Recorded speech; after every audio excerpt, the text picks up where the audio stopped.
I am so far behind on my sock club subscription.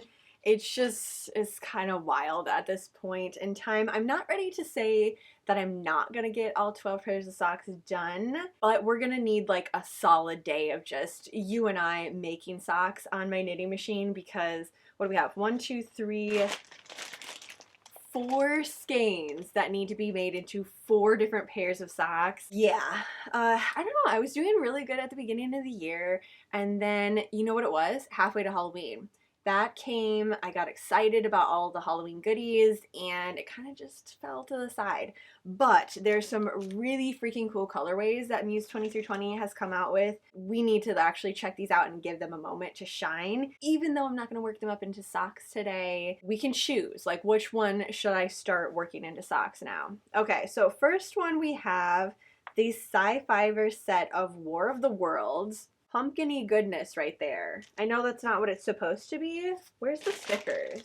Oh my gosh. Okay, because it comes with a sticker and also a little blurb about it. Here we go. I haven't placed any of my stickers permanently yet.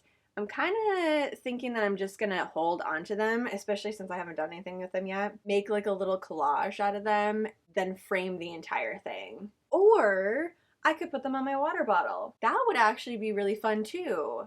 Okay, options. But anyways, War of the Worlds. So we got one big hank of yarn, and this one, it's enough to make socks. I have so much left afterwards, actually. It's 2-ply fingering weight, 80% superwash merino wool, 20% nylon. There's 400 yards, 100 grams in the big hank of yarn, and then in the baby hank there's 87 yards or 20 grams. The baby hank I've hardly used at all for my socks just because I've either done just the cuff and the toe. I think that's pretty much it. So I have a bunch of these little baby ones left, but this one, it'll definitely get all used up. So here's our first option. Oh, and then the poster too. Here we go. Poster and sticker. This is going up. I've put it in my movie room with some of my movie posters. Next, we have this really intense blue, and this is for Mystery Science Theater 3000. I used to watch this all the time when I was younger. Like Saturday morning, just wake up and binge watch it. Have a bowl full of, normally it was like Cocoa Puff cereal, chocolate for breakfast. Why not? And they're all the same. So I decided to go with the fingering weight, which means every hank of yarn that I get for this entire year is gonna be fingering weights. Loving the tiny baby hank too. A little splatter or like speckle yarn. Is it speckle? No, it's not speckle. It's like, well, let's just take it out. Yeah, that needed to be. Ooh, because we got some really cool slime green on the bottom there too. I don't know, we'll see when it gets worked up. But that's our second option. And we have the sticker and movie poster. This next one came in a cute little bag, which I am totally gonna save this for doing like liners for crochet bags. It's the perfect size for that. Tiny little trick-or-treat bags. And it has Find Your Muse on it. A little stamp on the inside. Well, it will be on the inside once I use it as a liner, but right now, the outside of it. All right, what are you? Oh my gosh, the Ewok Adventure. We have the poster and the sticker. That is so freaking cute. Okay, I kind of want this on my water bottle now. All right, and then the yarn we have, probably could have guessed that colorway, right? We have light brown all the way to like chocolate over here for the baby hank, and a little bit of gradient there. It's not that I don't like brown, I just naturally go towards black and white. All of my socks are just crazy colors. It's like none of them are, they don't match at all, and definitely don't match the outfit that I'm wearing. Like when I put my boots on, you have no idea what pair of socks are going to be under there. Could be blue, could be purple, could be orange, could be bright magenta pink. Like, socks are just fun that way. I don't know. I'm a big fan of the socks. I have been playing around with my sock machine a little bit using the ribber, but not enough that I feel comfortable making an entire pair of sock with like these, and I just haven't done it in a couple of months. Obviously, we have 3 months right here that I have, my sock machine has just been sitting there because I've been doing other projects. So here's the first 3, kind of compare them. Which one do we love the most? Right now, so far, the pumpkin one. That one's definitely, I mean, I love the orange and the intensity of it. Keeping in mind, they all will eventually get done. This is just like, which one should I start with? Okay, now this one, which was, what, we're a month behind, so June's. This one came out. I haven't even unwrapped it yet. I think it was supposed, yes, Rocky Horror Picture Show. Muse2320 and red yarn. It's like the perfect match. She honestly creates some of the best colorways, and the intensity of the red is always just freaking spot on. So we have a full hank of this beautiful red. The baby hank has, let's see, we gotta pull this one out. A little black, some brown and reds in it. It looks like there's some yellow too. A little bit of speckled yellow. Obviously, I am most excited about this one. This is definitely going to be the first one up now. Science fiction double feature. Oh yeah, the sticker. I love themes in general when it comes to yarn, but especially when they come with a sticker, there's just, I don't know, something about it. Okay, so these ones all need to be put up. I was also able to make it to the shop the other day, which I haven't been there in a very long time, so I just wanted to see the new colorways, if there was anything new that they have in stock. Sometimes they have like little fiber activities. So a while ago, I got a mini loom to make just like a wall hanging from it. That was actually a long time ago. I think that was like last October, but just fun kits like that. They also have amazing tea. Wanted to see if there was anything new. One thing I did end up picking up is this tiny embroidery mending set. Look at those cute little baby hanks of yarn. And then it comes with a needle here. And we have the back, Muse2320, little moon man winking moon right there. I saw this on their Insta the other day, and it didn't even register to me. I was like, oh, those are cute. What are they used for? Mending, obviously. I think I'm just gonna play around. Oh yeah, that's really sharp. So it has a little star holder for it. Maybe test it out on one of my jean jackets and do a cute little patch for it there. I don't know, I just thought it'd be something fun to play around with. And this is something that's relatively new to me. I mean, I've done embroidery before, but it's not something I do consistently. 3 grams or 26 yards in each one of these baby hanks, which is a lot. I mean, when you're doing a tiny bit of mending or a little embroidery bit.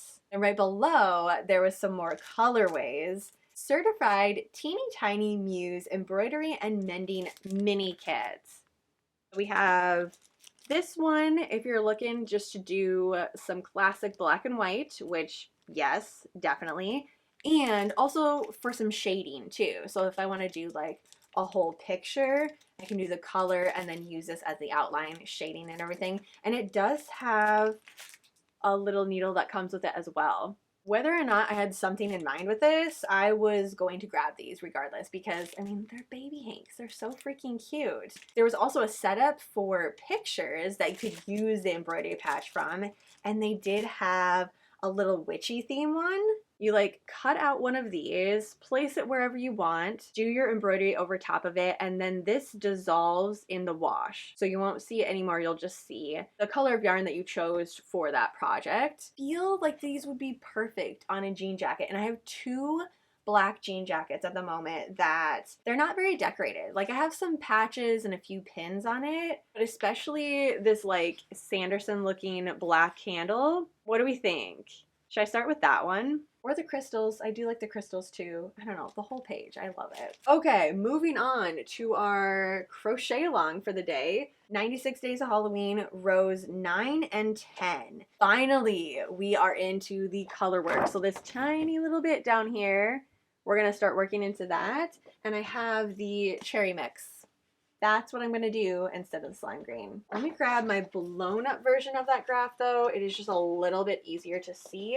With corner to corner crochet, the odd rows, that's the place that the picture is going to be on. So that's like the right side of the blanket, and the even rows are the back side of the blanket, which just means when I add this first color in, that I need to make sure the end of the new color is in the back. When I flip it for row 10, it'll be in the front. I'm just kind of like reminding myself I am definitely not a cave going type of person, splunking, tight, confined areas. I don't like any of that, which makes the movie The Descent a really good horror movie for me. It's like the very first, I don't even know, what, 20 minutes, we're already into the cave, and there's parts where it's so tight on either side of them. Like if I would see that portion of the cave, I would not go in there. I'd be like, well, no. They're exploring a cave that hasn't even been written down. It's not documented. This is just you're on your own type of thing. No, thank you. Hard freaking pass. I am not doing that. So there we go. The Descent. Killer movie poster.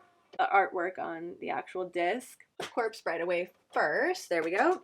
On an annual extreme outdoor adventure, 6 women meet in a remote part of the Appalachians to explore a cave hidden deep in the woods. Okay, first of all, right there. It's hidden in the woods. It's not documented. Nobody knows where I'm at. No, no, no, no. Far below the surface of the earth, disaster strikes when a rockfall blocks their exit, and there's no way out, of course. You know, it's a classic for a reason, because it's scary. Well, I mean, scary is subjective to everyone, but space, ocean, caves. Those are my favorite horror movies because I actually am like, whew, I'm sweating here watching it. This is like intense. Even though I've seen this movie so many times, it's still an intense ride for me. If you need help remembering, just because I also do that every once in a while, I'll get into it and be like, okay, which way am I going with the graph?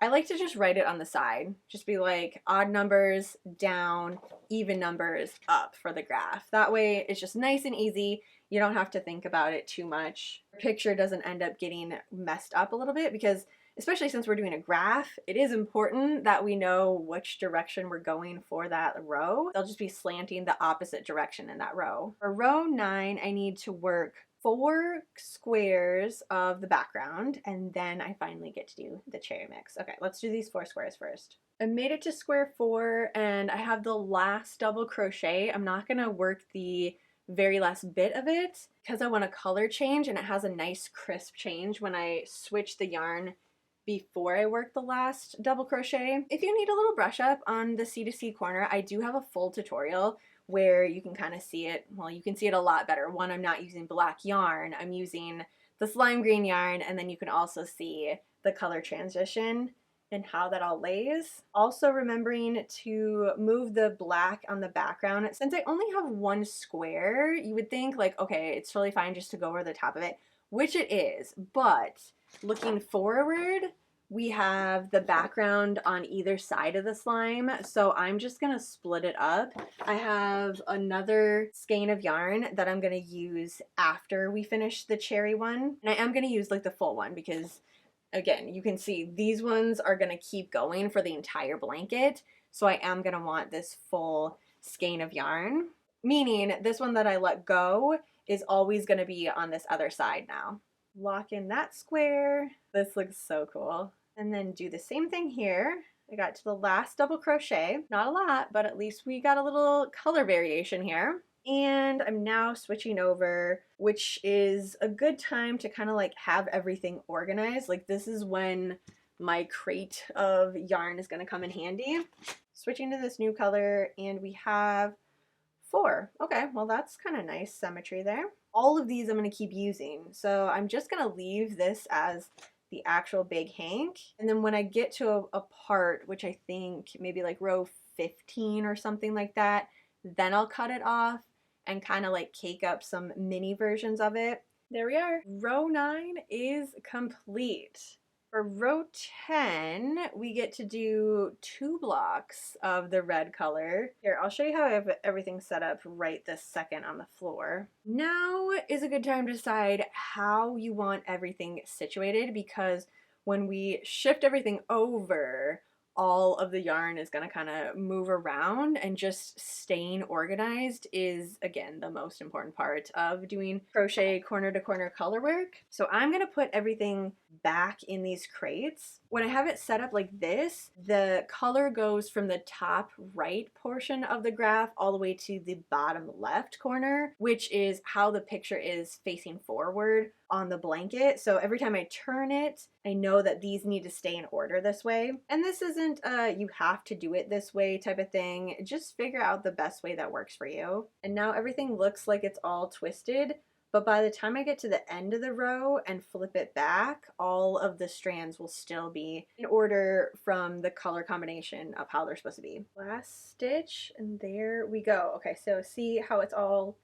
super tangled right now because I'm going this way. How do we feel about this cherry mix yarn? I kind of now want to make a lot of projects from it. I'm thinking a cardigan or a sweater would be so perfect with it. This is another brand of yarn that I like doing with cardigans and sweaters because since it's washer friendly, it's one that I have as like my day-to-day go-to type of yarn. Okay, so that's it for today. We're gonna keep on building up this pattern. If you haven't gotten into the crochet along yet and you still want to, you have plenty of time. We're only this far in the blanket. So join anytime you want to. Have a super spooky rest of your night, and I will see you tomorrow.